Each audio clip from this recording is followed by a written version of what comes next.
जय जय राजस्थान दोस्तों, मैं मनदीप सांगवान और आशा करता हूँ कि मेरे बेटे भाई खुश और स्वस्थ होंगे। और दोस्तों, आपके 3-4 दिन से कमेंट आ रहे हैं, आप करो सर वीडियो नहीं बना रहे। तो जो अपने पास लेटेस्ट सूचना होती है दोस्तों, वीडियो उसी समय बनाया जाता है। मैं फालतू में आपको मूर्ख बनाए रखूँ, आप देखे रखो, तो ऐसा माहौल नहीं है। फिर भी काफ़ी दोस्त कहते हैं कि सर आप जैसे भी हो ना, आप बना दिया करो। तो ऐसी बात है। अपने जो कमेंट आ रहे थे उनके बारे में एक तो मैं क्लियर कर देता हूँ। एक तो आपके आ रहे हैं स्पोर्ट्स सर्टिफिकेट, मेरे पास पर्सनल फ़ोन भी आ रहे हैं, कुछ दोस्तों के पास मेरे पर्सनल नंबर पहुंच गए हैं। तो मैं आपको भी सदुआ देता हूं कि आप मेरे को कॉल करके डिस्टर्ब नहीं करते, आप मेरे से ओनली व्हाट्सअप ही यूज़ करते हो। तो मैं आपसे निवेदन भी है दोस्तों, ओनली व्हाट्सअप यूज़ करें। जिनके पास भी नंबर है, मैं जैसे भी समय मिलेगा आपको जवाब दूंगा। और बाकी मैं वीडियो बना ही देता हूँ। दोस्तों, अब हम बात करेंगे जैसे जिला आवंटन की। तो जिला आवंटन दोस्तों मेरिट बेस पे होगा, और मेरिट बेस भी कैटेगरी वाइज जो मेरिट बेस होगा ना। और जिनका जनरल में सिलेक्शन हो रहा है तो उनको जनरल में ही काउंट किया जाएगा दोस्तों, ये चीज़ ध्यान में रखना आप, है ना। जैसे आप ओबीसी के और जनरल में आपका सिलेक्शन हो गया तो आपको जनरल में ही काउंट किया जाएगा, जनरल के हिसाब से ही आपको जिला आवंटन होगा। आपको ओबीसी का लाभ, कैटेगरी का लाभ नहीं मिलेगा उस चीज़ में, ठीक है दोस्तों। और बाकी कैटेगरियाँ हैं वो उस हिसाब से उनको जिला आवंटन हो जाएगा, और बाकी उनके मेरिट के हिसाब से, नंबर के हिसाब से होगा। और जो भी जिला आवंटन की प्रक्रिया होती है तो उसमें जैसे भी आरक्षण तय हुआ, SC ST का आरक्षण है, एक्स आर्मी का है, विडो का है, डिवोर्स का है, उत्कृष्ट खिलाड़ी का है।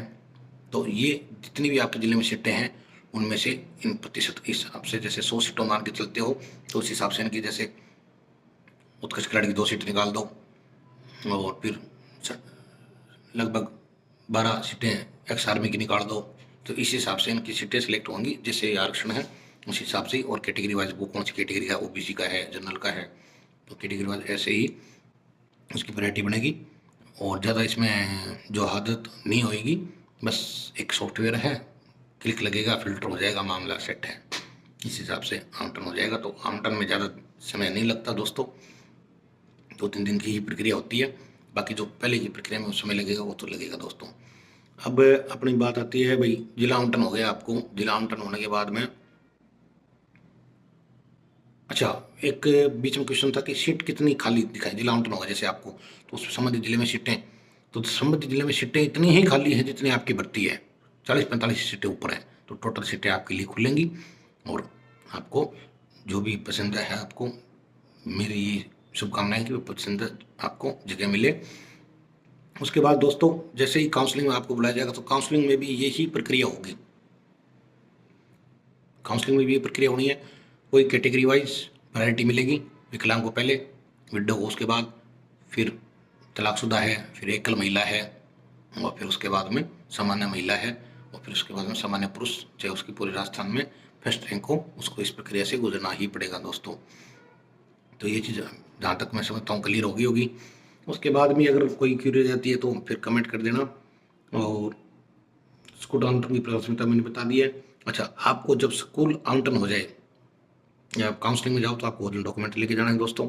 और जब स्कूल आवंटन हो जाए तो आपको पुलिस वेरिफिकेशन और मेडिकल करवा लेना है जरूरी से। उसके बगैर नियुक्ति आपकी संबंधित स्कूल में अगर जाओगे तो संस्था प्रधान जो भी होगा वो आपको नियुक्ति ज्वाइन नहीं कराएगा, अगर आपके पास में पुलिस वेरिफिकेशन और मेडिकल सर्टिफिकेट नहीं होगा। तो दोस्तों, तो जहाँ तक ये चीज़ प्रक्रिया आपको क्लियर होगी। फिर भी अगर कोई क्यूरी रह जाती है तो मैं हमेशा आपके लिए तैयार हूँ। और फॉर्म आएंगे, और फॉर्म निदेशालय स्तर पर भी चेक होंगे। फॉर्म चेक करने के लिए वही मैंने आपको बताया था, 20-22 आदमियों, 25 आदमियों की टीमें बनती हैं, और दिन के लगभग 60 फॉर्म चेक करता है एक आदमी।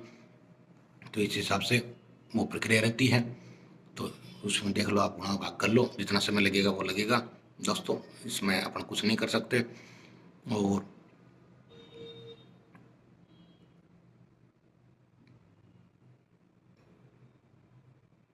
अब तो मेरे हिसाब से तो कोई बिंदु रहा नहीं है। एक बात और इसी से दोस्तों, आपके स्पोर्ट्स सर्टिफिकेट की, तो मैं पहले भी क्लियर कर चुका हूँ। स्पोर्ट्स सर्टिफिकेट जैसे राजस्थान में है तो राजस्थान में स्पोर्ट्स सर्टिफिकेट होना अनिवार्य होता है बीपीएड करने के लिए, और बाकायदा उसके लिए एग्जाम होता है, उसके लिए फिर कॉलेज आवंटन होते हैं दोस्तों, सीधा एडमिशन नहीं होता। तो दोस्तों बाकी अदर स्टेट में अलग अलग यूनिवर्सिटी का अलग अलग गाइडलाइन है। कई यूनिवर्सिटियाँ तो 45% आपके ग्रेजुएशन के और प्लस स्पोर्ट सर्टिफिकेट के हिसाब से आपको बीपेड कराती हैं। काफ़ी यूनिवर्सिटीज़ हैं जो 50% अगर आपके हैं ग्रेजुएशन में तो आपको बिना स्पोर्ट सर्टिफिकेट के भी बीपेड कराती हैं। वो उनकी गाइडलाइन है, प्राइवेट यूनिवर्सिटी होती है उसकी पर्सनल गाइडलाइन है, ऐसी कोई दिक्कत नहीं है दोस्तों। तो स्पोर्ट सर्टिफिकेट वाला है ना, आपको जहाँ तक वो क्लियर हो गया होगा। काफ़ी दोस्तों के कमेंट भी आए थे तो उनका भी था सर इस बारे में बताना, तो ये चीज़ क्लियर है। और बात आ रही, एक दोस्त का कमेंट आया था कि सर मैं हरियाणा से हूँ और विकलांग हूँ, तो मैं राजस्थान में विकलांग कोटे में आऊँगा क्या? तो बिल्कुल दोस्त, आप विकलांग कोटे में ही आओगे, लेकिन सामान्य में। देखिए, आप हरियाणा में ओबीसी के विकलांग अभ्यर्थी हैं तो आप राजस्थान में सामान्य विकलांग अभ्यर्थी में काउंट होगे। ऐसे ही अगर हरियाणा की या अदर स्टेट की कोई भी विधवा महिला है तो वो यहाँ सामान्य विधवा महिला में शामिल होगी। ऐसे ही तलाकशुदा है दोस्तों। कहने का मतलब ये है, जो भी आपकी कैटेगरी आपके स्टेट में है वो कैटेगरी न होते हुए यहाँ राजस्थान में सामान्य कैटेगरी में काउंट हो जाएगी। अगर आपको कोई स्पेशल एबिलिटी है या कोई स्पेशल वो है, जैसे विडो है या दिव्यांग है, तो ऐसे वो आपके यहाँ राजस्थान में सामान्य में काउंट हो जाएगी दोस्तों। तो जहाँ तक मैं जानता हूँ ये भी चीज़ भाई क्लियर होगी आपके। और काफ़ी मेरी पर्सनल साथियों से बात भी हुई है, तो जहाँ तक मैं वैसे भी क्लियर कर रहा हूँ दोस्तों। अब आती है मूल बात, रिजल्ट पर दोस्तों मैं कह रहा हूँ कि भी काम चल रहा है और थोड़ा समय लगने की संभावना है दोस्तों। तो आप भी सतर्क रहें, प्रयासरत रहें और अपने भी जो साथी हैं उनसे समागम बनाए रखें, कम्युनिकेशन बनाए रखें, जिससे आपको प्रक्रिया का पता चलता रहे और एक्टिव रहें थोड़ा सा। मैं इतना ही कह पाऊँ रिजल्ट के बारे में दोस्तों। रिजल्ट लगभग फरवरी में आ जाए तो बहुत अच्छा है दोस्तों। तो वैसे राजस्थान सरकार का भी प्रयास है कि जल्दी से जल्दी रिजल्ट निकाला जाए।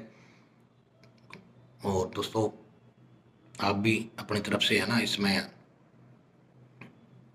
प्रयास करें कि जल्दी से जल्दी रिजल्ट आ सके, जिससे आपकी नियुक्ति प्रक्रिया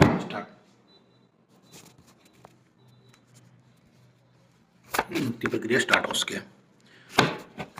दोस्तों मेरा थोड़ा सा स्टैंड वाली व्यवस्था थोड़ी कम है, मैं एकदम देसी जुगाड़ वाला आदमी हूँ, तो मेरे को तो वीडियो लगाने भी नहीं आते ज़्यादा। तो मैं एक दोस्त की मदद से ही वीडियो लगवाता हूँ, इसलिए मेरे को थोड़ी देरी भी हो जाती है। मेरा दोस्त भी वो नौकरी पेशे वाला है तो वो फ्री होता है जब लगाता है दोस्तों। आशा करता हूँ कि आप सब स्वस्थ और खुश होंगे और